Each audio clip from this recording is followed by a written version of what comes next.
ہر بار ایسا نہیں ہوتا کہ مرد ہی غلط ہو، اور ہر بار ایسا بھی نہیں ہوتا کہ عورت ہی اچھی ہو۔ تو یہ جی ہمارے معاشرے کی تلخ حقیقت ہے جس کو میں آج بیان کرنے لگی ہوں۔ معاشرے کی بھی ہے اور ہمارے اپنی زندگی کے ساتھ ہوئے واقعات بھی ہیں جو میں آج آپ کے ساتھ شیئر کروں گی اور آپ کو بتاؤں گی کہ کچھ اپنے رشتے ہوتے ہیں جو ہمارے ساتھ اتنا کچھ کر جاتے ہیں۔ ضروری نہیں کہ ہمارے اپنے ہی کرتے ہیں، غیر بھی کرتے ہیں۔ یہ ہمارے لیے آج کل بہت مشکل ہے کہ کون ہمارا اپنا ہے اور کون ہمارا پرایا ہے، اس میں فرق کرنا آج کل بہت مشکل ہے۔ وہ پنجابی میں ایک کہاوت ہے، کہندے نے نا راہ پیا جانے تے واہ پیا جانے، جدو بندہ واہ پیندا ہے نا تے پھر لگ پتہ جاندا ہے۔ بسم اللہ الرحمن الرحیم، السلام علیکم، کیسے ہیں آپ سب؟ امید ہے کہ آپ سب لوگ ٹھیک ہوں گے، خیریت سے ہوں گے اور اپنے اپنے گھروں میں خوش ہوں گے۔ تو جی ویڈیو سٹارٹ کرنے سے پہلے میری آپ سب سے ایک چھوٹی سی ریکویسٹ ہے، پلیز میرے چینل کو سبسکرائب کر دیں اور ویڈیو کو بھی لائک کر دیں۔ پلیز میرا واچ ٹائم بھی کمپلیٹ کروا دیں اور میرے سبسکرائبر بھی تقریباً 170 رہ گئے ہیں، وہ بھی کمپلیٹ کروا دیں۔ دیکھیں جی، میں نے شروع کیا تھا 0 سبسکرائبر سے اپنا چینل، اور اب ماشاءاللہ سے میرے 840 ہو گئے ہیں سبسکرائبر۔ تو اگر آپ نے مجھے یہاں تک پہنچا ہی دیا ہے تو پلیز تہاڈی مہربانی اگے بھی لے جاؤ، کیوں مینوں راہ دے وچ آ کے روک دتا جی؟ مینوں لگدا جی میں دریا ہے تے اودے وچ میں رکی ہوئی ہوں، پھنسی ہوئی ہوں۔ تو جی ویڈیو سٹارٹ کرنے سے پہلے بس میری آپ سے یہی چھوٹی سی ریکویسٹ ہے، پلیز میرے چینل کو اب جو ہے نا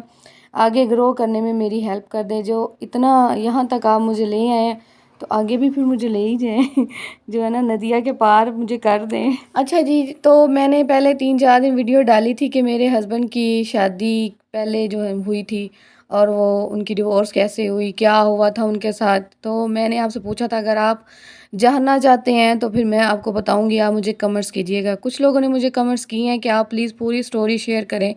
تو بس جی آج میں آپ کے ساتھ پوری سٹوری شیئر کروں گی۔ تو جی ہوا کچھ یوں تھا کہ میرے ہسبینڈ کی ہوئی تھی لو میرج، اور میرے ہسبینڈ کی شادی ہوئی تھی میرے ہسبینڈ کی خالہ کی بیٹی کے ساتھ، سگی خالہ کی بیٹی تھی۔ تو بس جی جب تک میرے ہسبینڈ کی امی زندہ تھی نا تب تک تو یہ کام نہیں ہو سکا۔ ان کو پتہ تھا اپنی بہن کا اور اپنی بھانجیوں کا، تو انہوں نے نا منع کیا ہوا تھا کہ ادھر شادی نہیں کرنی۔ اور میری جو نندیں تھی نا، مطلب میرے ہسبینڈ کی بہن نے، ان کو بھی پتہ تھا اپنی کزنوں کا، وہ بھی چاہتی تھی کہ اس کی شادی جو ہے نا ادھر نہ ہو۔ تو بس جی میرے ہسبینڈ کی امی کے ہوتے تو یہ ہوا نا، پھر یہ میرے ہسبینڈ باہر چلے گئے کوریا، تو ادھر جب تھے نا تو اس کے بعد ہی میرے ہسبینڈ کی امی کی جو نا ڈیتھ ہوگی، تو یہ تب بھی نہیں پہنچ سکے تھے نا اپنی امی کی، جب ان کی امی وفات پا چکی تھی تو یہ تب بھی نہیں آ سکے تھے۔ اس کے بعد جی میرے ہسبینڈ کافی سالوں کے بعد آئے ادھر واپس پاکستان کوریا سے، تو انہوں نے جو ہے نا اپنی خالہ کی طرف آنا جانا شروع کر دیا، اور انہوں نے بھی جو ہے نا دیکھا کہ اس کے پاس پیسہ ہے، تو لڑکا بھی اچھا ہے، خوبصورت ہے، تو کیوں نہ اس کو نا اپنی طرف کر لیا جائے۔ تو آپ کو پتہ ہے جب یہ آج کل حالات چل رہے ہیں سب میں، ہر لڑکی کو ہوتا ہے کہ پیسے والا مرد ہو، پیسے والا ملے ہمیں، بالکل کنگلے کے ساتھ تو کوئی بھی نہیں رہنا چاہتی۔ تو بس اسی طرح کے معاملات تھے، تو انہوں نے بھی کہا کہ چلو غریب ہے خالہ میری، تو چلو میں جو ہے نا خدا ترسی انہوں نے کی، تو انہوں نے شادی کر لی اس کے ساتھ۔ اچھا میری جو نندیں ہیں نا وہ راضی نہیں تھی، وہ کہتی تھی ہم نے ادھر تمہاری شادی نہیں ہونے دینی، انہوں نے نا منع کیا تھا ادھر شادی نہیں کرنی۔ تو میرے ہسبینڈ نے کہا نہیں میں نے تو جی ادھر ہی شادی کرنی ہے، تو انہوں نے جو ہے نا وہ شادی کا لڈو چکھنا تھا ادھر کا جو کہ کڑوا نکلا بعد میں۔ تو خیر یہ سارا بھی شادی وادی ہو گئی ان کی۔ اس کے بعد جو ہے نا میرے ہسبینڈ چلے گئے باہر کوریا، اس کے پیپرز بنوا رہے تھے، بھی ریڈی کر رہے تھے کہ اس کو بھی میں آ کے لے جاؤں گا۔ آپ کو پتہ ہے ٹائم لگتا ہے جب بندہ پاکستانی ہو شادی کرے تو پھر اس کو بیوی کو ساتھ لے جانے میں بہت ٹائم لگتا ہے۔ تو ابھی یہ کر رہا تھا کوشش، اور جب پتہ چلا میرے ہسبینڈ کو کہ پیچھے تو کچھ اور ہی معاملات چل رہے ہیں، پہلے ان کو پتہ نہیں تھا، انہوں نے گھر بھی اس کے نام کروا دیا۔ یہ پیار کرتے تھے نا اس سے، محبت کرتے تھے، محبت کی شادی تھی۔ تو بس جی دھوکہ فراڈ جو ہے نا ان کو پتہ نہیں تھا ہو رہا ہے میرے ساتھ، اور بہت بری طرح سے انہوں نے جو ہے نا اس کی پکڑ میں آ گئے ہیں، اور یہ چھوٹنا بہت مشکل تھا ان کے لیے۔ اور جب تک یہ خالی نہیں ہو جائیں گے، جب تک یہ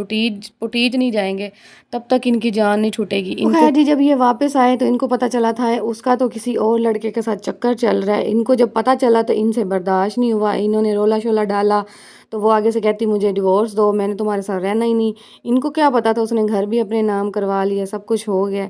تو بس جی یہ اس نے فراڈ کیا، اور اتنی وہ خود غرض نکلی نا، سگی خالہ بھی ان کے خلاف ہوگی، اس نے بھی نہیں سمجھایا کہ میری بیٹی ایسا نہ کرو، کیونکہ نہ تو میرے ہسبینڈ کا ابو تھا اور نہ ہی امی تھی، اور آپ کو پتہ ہے جب کوئی یتیم اور مسکین کا حق کھاتا ہے اور اس کی کتنی بڑی سزا ہے، اور اس کو دنیا میں ہی بھگتنا پڑے گا، یہ انشاءاللہ وہ ضرور پائے گی۔ آج تک جو میں اپنے ہسبینڈ کو دیکھتی ہوں نا، جو ان کے اوپر اذیت آتی ہے، جو وہ سوچتے ہیں وہ معاملات، جب ان کا سب کچھ لوٹ لیا اس نے، کپڑا، پیسہ، گھر، کوئی چیز اس نے میرے ہسبینڈ کو نہیں اٹھانے دی وہاں سے، اور خالی بالکل میرا ہسبینڈ خالی ہاتھ وہاں سے نکلا تھا، اور اس کے بعد میری اپنی بہن کی طرف وہ میرا ہسبینڈ چلا گیا تھا، اس نے جب لوٹا تھا سب کچھ ڈیورس ہونے کے بعد نا، تو جب میرے ہسبینڈ پہ وہ جو معاملات، وہ حالات ہوئے تھے نا، وہ اللہ جانتا ہے اور وہ جانتے ہیں بس، اور جب وہ یہ چیز سوچتے ہیں نا تبھی میں ان کی کیفیت دیکھ لیتی ہوں، لیکن ہمت ہے، سلیوٹ ہے میرے ہسبینڈ کو کہ انہوں نے خود کو سنبھالا، خود کو جو ہے نا اس مشکل ٹائم سے جو ہے نا گزارا، اور اللہ پاک نے بھی ان کا ساتھ دیا، وہ صبر کیا انہوں نے، اس کے بعد جو ہے نا ان کی زندگی میں آ گئی اور ان کی لائف ہیپی ہوگی۔ اب وہ سوچتے بھی نہیں ہیں، وہ کہتے ہیں میں اس ٹائم کو سوچنا بھی نہیں چاہتا ہوں، اس کو سننا بھی نہیں چاہتا ہوں، تو اکثر کبھی کبھی ذکر ہونا تو وہ کہتے ہیں نہیں میں تو سننا ہی نہیں چاہتا، میں اب خوش ہوں، اللہ کا شکر ہے۔ اچھا میں اپنے ہسبینڈ کو کہتی ہوں آپ اس ٹائم جو ہے نا واپس کوریا کیوں نہیں چلے گئے تھے، آپ پھر سے دوبارہ سب کچھ بنا سکتے تھے، سیٹ ہو سکتے تھے، تو وہ کہتے تھے میں اس ٹائم اتنا ڈس ہارٹ ہو چکا تھا نا کہ میرا دل ہی اٹھ گیا تھا، ہر چیز سے، پیسے سے، کسی میرا کچھ کرنے کو دل ہی نہیں کرتا تھا، تو میں وہ ظاہر سی بات ہے جب اتنا کوئی دھوکہ دے، اور ویسے بھی محبت تھی، آپ کو پتہ ہے جب محبت کی طرف سے آپ کو اذیت رسوائی ملے تو پھر بندہ جو ہے نا ایک دم سے خاموش ہو جاتا ہے، پھر اس کو جو اذیت ہو رہی ہوتی ہے نا وہ کوئی اور نہیں دیکھ سکتا، کوئی اور سمجھ نہیں سکتا۔ بس میں یہ سوچتی ہوں کہ اگر میرے ہسبینڈ کی جگہ کوئی اور ہوتا نا تو یا تو اس نے اس کو کچھ کر دینا تھا یا اس نے خود کو کچھ کر لینا تھا۔ یار آپ دیکھیں نا، آپ سوچ بھی نہیں سکتے کہ اگر کسی کے ساتھ کوئی اتنا کچھ کر جائے، پیسہ لے جائے، سب کچھ لے جائے، سکون بھی لے جائے، تو وہ کیا بندہ سکون سے بیٹھے گا؟ تو بس میرے ہسبینڈ نے جو ہے نا صبر کیا ہے اور اللہ نے ان کا ساتھ دیا ہے، اللہ کا شکر ہے کہ انہوں نے کوئی ایسا قدم نہیں اٹھایا جس کی وجہ سے ان کو مشکلیں آگے بھی برداشت کرنے پڑنی تھی، اور آگے بھی ان کے لیے بہت سارے معاملات مشکل ہو جانے تھے، لیکن اللہ کا شکر ہے انہوں نے وہی مصیبت جو پریشانی وہ جھیل لی ہے، اور اس کے بعد جو ہے نا اب یہ ٹھیک ہیں اور ہیپی ہیں۔ تو یہ جی کچھ ان کے اپنوں کی بھی غلطیاں ہیں، مسٹیکس ہیں، اگر وہ ٹائم پہ سب کچھ کر لیتے، خیال کر لیتے تو یہ بھی ایک الگ ہی سٹوری ہے۔ تو خیر جی میں نہیں چاہتی کہ میں اب سب کی جو ہے نا حقیقت بیان کروں، آپ کو بتاؤں یہاں پر غلطی ہیں سب کی ہیں، یہ نہیں کہ ایک بندے کی غلطی ہے۔ تو بس جی یہی میں نے بتانا تھا آج آپ کو، اور آج کا ولاگ جو ہے نا میں نے مختصر سا بنایا ہے، میں نے کہا آپ بھی بور نہ ہوئیں اور میں بھی جو ہے نا اپنی بات آپ کو جو ہے نا کمپلیٹ طریقے سے سمجھا سکوں۔ تو ملتے ہیں جی نیکسٹ ولاگ میں، تب تک کے لیے اللہ حافظ۔